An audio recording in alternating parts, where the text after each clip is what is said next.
नमस्कार, मैं शीशराम जागड़। करण जी की क्लास में आप सभी का स्वागत है। मॉर्निंग डोज के रूप में हमने आज की क्लास के शुरुआती जो मोस्ट इम्पोर्टेंट क्वेश्चन है वो लेके आए हैं। राजस्थान के संबंध में जितनी भी भर्तियां हैं, चाहे वो एलडीसी हो, चाहे वो सेकंड ग्रेड हो, फर्स्ट ग्रेड हो, थर्ड ग्रेड हो, सीईटी हो, जितने भी एग्जाम है उन सभी के मोस्ट इम्पोर्टेंट क्वेश्चन हम आपके लिए करंट जीके की मॉर्निंग डोज क्लास में लेकर के आते हैं। चलिए शुरू करते हैं बिना किसी देरी के। Current affair super master class 2026 शुरू करते हैं। पहला क्वेश्चन, पीएम सूर्य घर निःशुल्क बिजली योजना की शुरुआत प्रधानमंत्री नरेंद्र मोदी द्वारा किस तिथि को की गई थी? ठीक है, यानी पीएम सूर्य घर निःशुल्क बिजली योजना की शुरुआत प्रधानमंत्री के द्वारा कब की गई? इसका ऑप्शन नंबर बी बिल्कुल सही आंसर हो जाएगा, 15 फरवरी 2024 इसका बिल्कुल राइट आंसर हो जाएगा। ठीक है, क्या है ये निःशुल्क बिजली योजना, इसके बारे में अपन चर्चा करते हैं। चलो देखिए, 15 फरवरी 2024 को इसकी शुरुआत हुई। ठीक है, यानी योजना की जो घोषणा है वो 15 फरवरी 2024 को आधिकारिक तौर पर पीएम नरेंद्र मोदी द्वारा की गई। मुख्य उद्देश्य क्या है? देश के आम उपभोक्ताओं को रूफटॉप सोलर इंस्टॉलेशन के जरिए हर महीने मुफ्त बिजली प्रदान करना इसका मुख्य उद्देश्य है। ठीक है, इसके अंतर्गत अनुमानित कुल बजट कितना है? इस योजना के सफल संचालन के लिए 2026-27 तक कुल बजट है वो 75,021 करोड़ का भारी बजट आवंटित किया गया है। कितना? 75,021 करोड़ का भारी बजट है, ध्यान में रखिए। राष्ट्रीय व राज्य लक्ष्य, यानी राष्ट्रीय व राज्य लक्ष्य में क्या है? 1 करोड़, कुल देश के 1 करोड़ परिवारों को कवर करने का लक्ष्य रखा गया है। ठीक है, राजस्थान राज्य के जिनमें 5 लाख घरों को शामिल किया गया है। बहुत ही इंपॉर्टेंट क्वेश्चन है, मोस्ट इंपॉर्टेंट क्वेश्चन है। ठीक है, यानी 1 करोड़ परिवारों को कवर करने का लक्ष्य रखा गया है। साथ ही राजस्थान के कितने घरों को शामिल किया जाएगा? 5 लाख। ये इसके संबंध में महत्वपूर्ण जानकारी है। चलिए अगले क्वेश्चन की ओर बढ़ते हैं। पीएम सूर्य घर योजना के संशोधित प्रावधानों के अनुसार 3 किलोवाट क्षमता के सोलर प्लांट को स्थापित करने की अधिकतम कितनी सब्सिडी देय है? कितनी सब्सिडी देय की जाएगी अधिकतम 3 किलोवाट क्षमता के सोलर के लिए? 3 किलोवाट सोलर क्षमता के लिए जो अधिकतम राशि है वो हो जाएगा आपका ऑप्शन नंबर सी राइट हो जाएगा, यानी 78,000 रुपये। कितनी? 78,000 रुपये राशि वो सब्सिडी के रूप में देय होगी। 3 किलोवाट क्षमता का अगर सोलर प्लांट लगाते हो तो उसमें 78,000 रुपये सब्सिडी में प्राप्त होंगे आपको। ठीक है, चलिए अब बात कर लेते हैं। सही उत्तर हो गया 78,000। सब्सिडी का गणित, योजना के तहत 3 किलोवाट क्षमता के सोलर संयंत्र को लगाने के लिए केंद्र सरकार द्वारा अधिकतम कितने हजार रुपए की सब्सिडी प्रदान की गई? 78,000 रुपए की सब्सिडी दी जाती है। बजट 25-26 के विशेष प्रावधान, यदि घर में रूफटॉप सोलर प्लांट स्थापित किया जाता है तो राज्य सरकार द्वारा अधिकतम 17,000 की विशेष सब्सिडी दे होगी। फ्री बिजली की प्राथमिकता, इसमें क्या देखिए, यह अतिरिक्त राज्य सब्सिडी केवल उन्हीं परिवारों को मिलेगी जो वर्तमान में 100 यूनिट मुफ्त बिजली योजना का लाभ प्राप्त कर रहे हैं। ठीक है, और जो 125 यूनिट का जो नियम है, 150 का सॉरी, वो 150 यूनिट फ्री बिजली का लाभ केवल उन्हीं उपभोक्ताओं को प्रदान किया जाएगा जो सोलर संयंत्र से बिजली उत्पादन और उपयोग कर रहे हैं। क्या है? 150 यूनिट जो फ्री बिजली का लाभ केवल उन्हीं उपभोक्ताओं को प्रदान किया जाएगा जो सोलर संयंत्र से बिजली का उत्पादन और उपयोग कर रहे हैं। ये ध्यान में रखेंगे, ये विशेष पॉइंट है। ठीक है, ये था सूर्य योजना वाला प्रश्न। ठीक है, चलिए अगले क्वेश्चन की ओर बढ़ते हैं। चंद्रमा के दक्षिण ध्रुव के पास जल बर्फ यानी वाटर आइस की उपस्थिति का पुख्ता प्रमाण किस भारतीय चंद्र मिशन ने खोजे हैं? यानी कि चंद्रमा के दक्षिण ध्रुव के पास से बर्फ, जल की बर्फ की उपस्थिति के प्रमाण खोजे हैं। तो भारत के किस चंद्र मिशन ने खोजे हैं? इसका जो सही आंसर हो जाएगा वो हो जाएगा आपका option number B, Chandrayaan 2। Chandrayaan 2 ने इसके ऊपर पुख्ता प्रमाण दिए हैं। चलिए बात कर लेते हैं क्या है। देखिए, चंद्र ऑर्बिटर की बड़ी सफलता, यद्यपि चंद्रयान 2 का लैंडर लैंड नहीं कर पाया था, लेकिन इसके ऑर्बिटर ने, जो ऑर्बिटर था, उसने चंद्रमा के दक्षिणी ध्रुव पर जल बर्फ की ठोस पुष्टि की है। ध्यान में रखेंगे, उसकी सफलता सफल रूप से तो नहीं हुई थी, लेकिन जो ऑर्बिटर था उसने क्या किया है? दक्षिण ध्रुव पर जल बर्फ की ठोस पुष्टि बताई है कि बिल्कुल यहाँ पर जल है। दक्षिण ध्रुव यह चंद्रमा का सबसे अंधकारमय हिस्सा है जहाँ अत्यधिक कम तापमान के कारण बर्फ के रूप में पानी सुरक्षित पाया गया है। ठीक है, ये पानी की खोज के दूसरे परिणाम। भविष्य के मिशनों में मददगार, यानी यह खोज भविष्य में होने वाले मानव युक्त चंद्र अभियानों को अंतरिक्ष विज्ञान अनुसंधान के लिए एक मील का पत्थर साबित होगी। अच्छी बात है। चंद्रयान 2 ने जल के बारे में विशेष जानकारी उपलब्ध कराई। चलिए अगला क्वेश्चन, विश्व दुग्ध दिवस 2026, ध्यान से देखेंगे। विश्व दुग्ध दिवस 2026, वर्ल्ड मिल्क डे 2026 की मुख्य थीम क्या रखी गई थी? ठीक है, बहुत ही अच्छा क्वेश्चन है। इसके अंदर ऑप्शन नंबर आपका बी सही आंसर हो जाएगा। ठीक है, सेलिब्रेटिंग वुमेन फार्मर्स, ये इसका सही आंसर हो जाएगा। क्या है इसके बारे में विशेष तथ्य में देखते हैं। देखो, ये आपका हो गया सेलिब्रेटिंग वुमेन फार्मर्स। थीम का हिंदी अर्थ है महिला किसानों का सम्मान। ठीक है, यानी जो महिला किसान हैं, जो खेती का कार्य करती हैं, उनका सम्मान। महिलाओं की भागीदारी, यानी भारत और वैश्विक डेयरी उद्योग में महिला पशुपालकों व किसानों की केंद्रीय भूमिका को सम्मान देने हेतु यह थीम चुनी गई है। ठीक है, आर्थिक सशक्तिकरण, ग्रामीण क्षेत्रों की अर्थव्यवस्था को सुदृढ़ करने तथा श्वेत क्रांति को आगे बढ़ाने में महिला किसानों का योगदान 70% से अधिक है।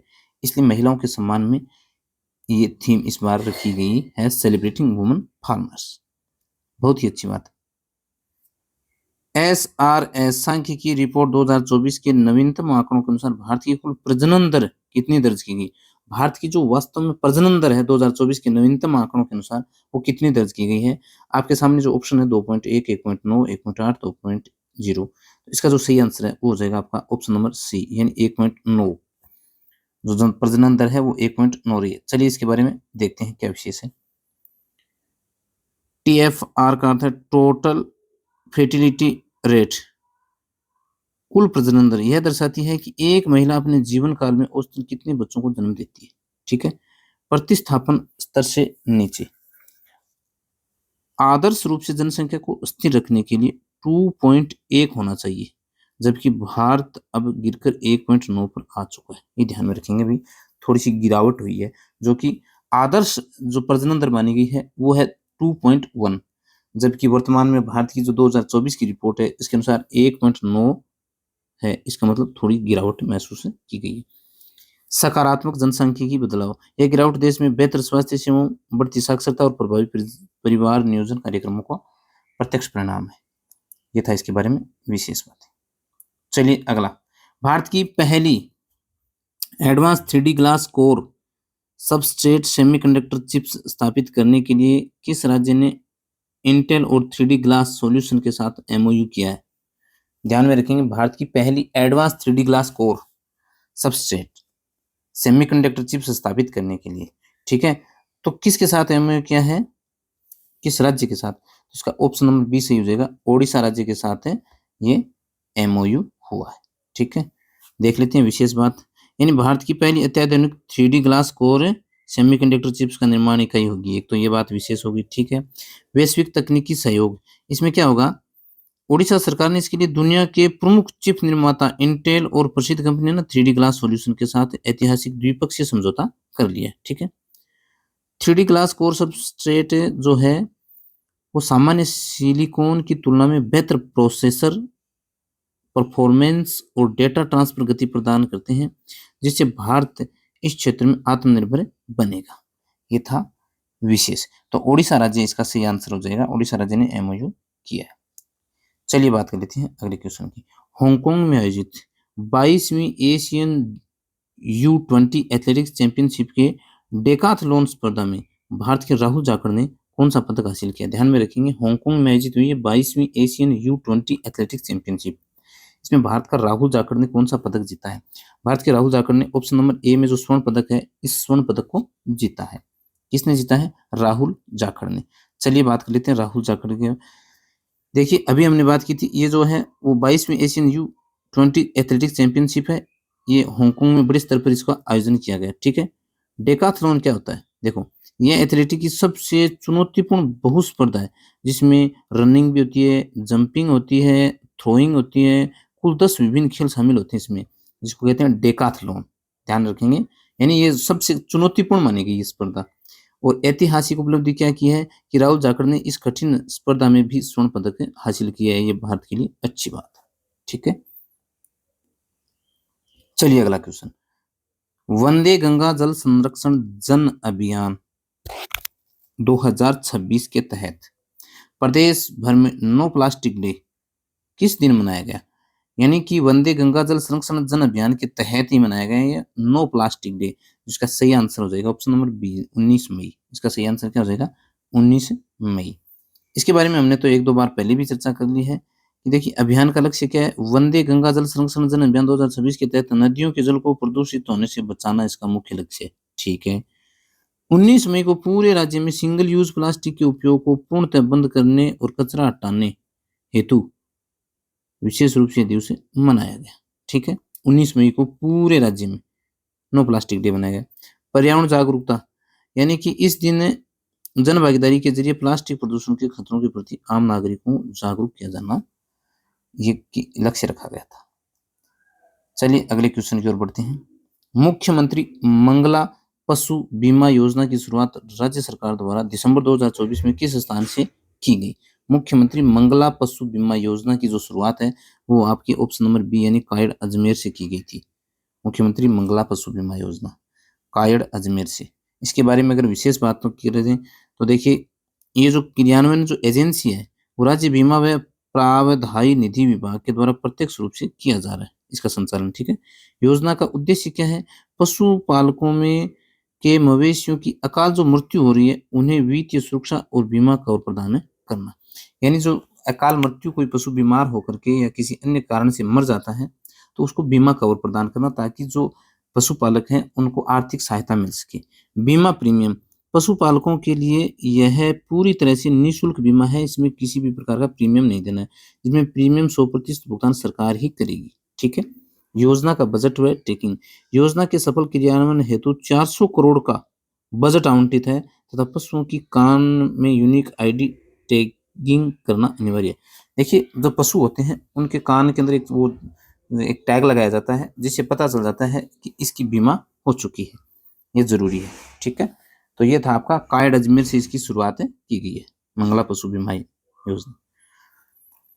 चलिए अगला क्वेश्चन। मुख्यमंत्री मंगला पशु बीमा योजना के तहत गाय भैंस और ऊंट की मृत्यु पर प्रति पशु कितनी बीमा राशि निर्धारित की गई है? ध्यान में रखेंगे इसका जो सही आंसर है वो हो जाएगा आपका सी ऑप्शन 40,000 रुपये। यानी अगर गाय भैंस या ऊंट इनमें से किसी भी पशु की मृत्यु हो जाती है और बीमा तो उसमें जो बीमा राशि का जो लाभ है वो कितना मिलेगा? 40,000 रुपये। देखिए अभी हमने बात की थी मवेशी की अगर बीमा राशि है वो 40,000 प्रति पशु होगी। ठीक है। और छोटे पशु हेतु सहायता है जैसे मादा बकरी है भेड़ पालकों के लिए बीमा राशि 4,000 रुपये प्रति पशु होगी। ठीक है। छोटे पशु हैं तो 4,000 रुपये, बड़े पशु हैं तो 40,000 रुपये। योजना के अंतर्गत सामाजिक कोटा अनुसूचित SC 16 वो जो है ना वो तो सेम टू सेम ही रहेगा। ठीक है। इसके बाद में प्राथमिकता व सीमा, गोपाल क्रेडिट कार्ड धारकों व लखपति दीदी को प्राथमिकता एक पशुपालक अधिकतम 2 गाय या भैंस, 1 ऊंट या फिर 10 भेड़ या बकरी का निःशुल्क बीमा करवा सकता है। यानी यहां तक इसकी वो है दायरा है जहां अधिकतम कितनी 2 गाय या भैंस दोनों में से कोई भी हो, 1 ऊंट और 10 छोटे जो पशु हैं जैसे बकरी है भेड़ है आदि का निःशुल्क बीमा करवा सकता है। उसके ऊपर बीमा करवाने पे प्रीमियम देना होगा। चलिए अगला क्वेश्चन बात कर लेते हैं। Rajasthan home guest paying guest योजना 2026 के तहत सिल्वर और गोल्ड श्रेणियों का संशोधित पंजीकरण शुल्क क्रमशः कितना है? ठीक है। यानी Rajasthan home stay paying guest योजना जो है हाउस योजना 2026 इसके तहत सिल्वर और गोल्ड श्रेणियों में तो संशोधित पंजीकरण शुल्क कितना रखा गया है? इसका ऑप्शन नंबर बी सही हो जाएगा 1,000 और 2,000 रुपये। कितना? 1,000 और 2,000 रुपये। चलिए इसके बारे में थोड़ी सी चर्चा कर लेते हैं। सिल्वर व गोल्ड श्रेणियों में बुनियादी सुविधाओं हेतु सिल्वर श्रेणी का शुल्क तो 1,000 रुपये और जो गोल्ड श्रेणी उसका 2,000 रुपये रखा गया। ठीक है। कमरों की बढ़ी क्षमता, ठीक है, यानी पर्यटकों की हेतु प्रति इकाई कमरों की संख्या 5 से बढ़ाकर कितनी कर दी गई है? अधिकतम 8 कर दी गई है। ठीक है। और अधिकतम 24 बेड कर दिए गए हैं, ये अनुमति मिल गई है। ठीक है। अनिवार्य शर्त की समाप्ति क्या है? देखिए इस संशोधन से पूर्व की वह अनिवार्य शर्त समाप्त कर दी गई है जिसके अनुसार संपत्ति मालिक या उसके परिवार का उसी परिसर में रहना अनिवार्य था, उसको हटा दिया गया है। पंजीकरण की त्वरित प्रक्रिया, यानी ऑनलाइन आवेदन करने के 7 कार्य दिवसों में अस्थायी लाइसेंस मिलेगा तथा 3 महीने के भीतर निरीक्षण के बाद 2 साल का स्थायी पंजीकरण प्रदान किया जाएगा। इसके बारे में बीच में से प्रश्न आ सकते हैं, अभी परीक्षा में आया हुआ प्रश्न है, तो ध्यान रखेंगे। यानी 5 से बढ़ाकर कमरों की संख्या तो कर दी 8 और बेड कितने कर दिए 24। सिल्वर श्रेणी में 1000 रुपये, गोल्ड श्रेणी में 2000 रुपये पंजीकरण शुल्क। ठीक है, इस प्रकार ये रहेगा आपका। चलिए अगला क्वेश्चन, राजस्थान में संचालित मुख्यमंत्री युवा स्वरोजगार योजना के संबंध में कौन सा कथन सही नहीं है? ठीक है, देखिए अगर बात करें, योजना का लक्ष्य 10 लाख युवाओं को स्वरोजगार देना है, बिल्कुल ठीक बात है। योजना में आवेदन हेतु न्यूनतम शैक्षिक योग्यता 8वीं उत्तीर्ण, ठीक है। इस योजना के लिए पात्रता आयु सीमा 15 से 35 वर्ष नहीं, गलत बात है। यह योजना 15 जनवरी 2026 से राज्य में शुरू की गई, नहीं, गलत बात है। इसमें 2 ऑप्शन गलत हो गए, ठीक है। यहाँ पर 12 जनवरी होगा, 12 जनवरी, ठीक है, 12 जनवरी इसका सही आंसर होगा। तो ठीक है, और यहाँ पर 15 के स्थान पे क्या हो जाएगा 18, 18 से 45, 18 से 45 वर्ष के बीच आयु सीमा होनी चाहिए, ये है इसका। तो इसके अंदर 2 ऑप्शन गलत हो गए हैं, ठीक है। चलिए अपन बात कर लेते हैं, यहाँ पर एक ही दिखाया हुआ है लेकिन 2 हो जाएंगे। 15 से 35 वाला गलत है, यानी कि 18 से 45 होगा, और वहां पर क्या था जो आपका, एक सेकंड, हाँ, जो 12 जनवरी है वो इसका सही आंसर होगा, 12 जनवरी, क्योंकि 15 जनवरी से नहीं 12 जनवरी 2026 से शुरुआत की गई है, ठीक है। चलिए, वास्तविक आयु की मैंने बात की 18 से 45 वर्ष होनी चाहिए, और जो लक्ष्य रखा गया 10 लाख है प्रतिभावान युवाओं को नए उद्यम शुरू करने के अवसर प्रदान करना, आत्मनिर्भर बनाना, ठीक है। शैक्षणिक योग्यता की बात करें तो कम से कम तो 8वीं उत्तीर्ण होना चाहिए, और इस योजना का शुभारंभ राजस्थान सरकार द्वारा 12 जनवरी 2026 को किया गया। ये था आपका करंट जीके के most important question. Jhakad sir classes पे अगर आप नए हो तो सब्सक्राइब जरूर कर लेना। करंट के संबंध में जितने भी मोस्ट इंपोर्टेंट प्रश्न होंगे वो आपको मॉर्निंग डोज क्लास के रूप में रोज मिलते रहेंगे, शानदार क्वालिटी के प्रश्न मिलेंगे। आने वाली तमाम भर्तियों में आपको ये प्रश्न परीक्षाओं में देखने को जरूर मिलेंगे। वीडियो अगर अच्छा लगे तो एक लाइक जरूर कर देना। धन्यवाद। चैनल को सब्सक्राइब जरूर कर लें। मिलते हैं अगले वीडियो में, तब तक के लिए धन्यवाद, नमस्कार।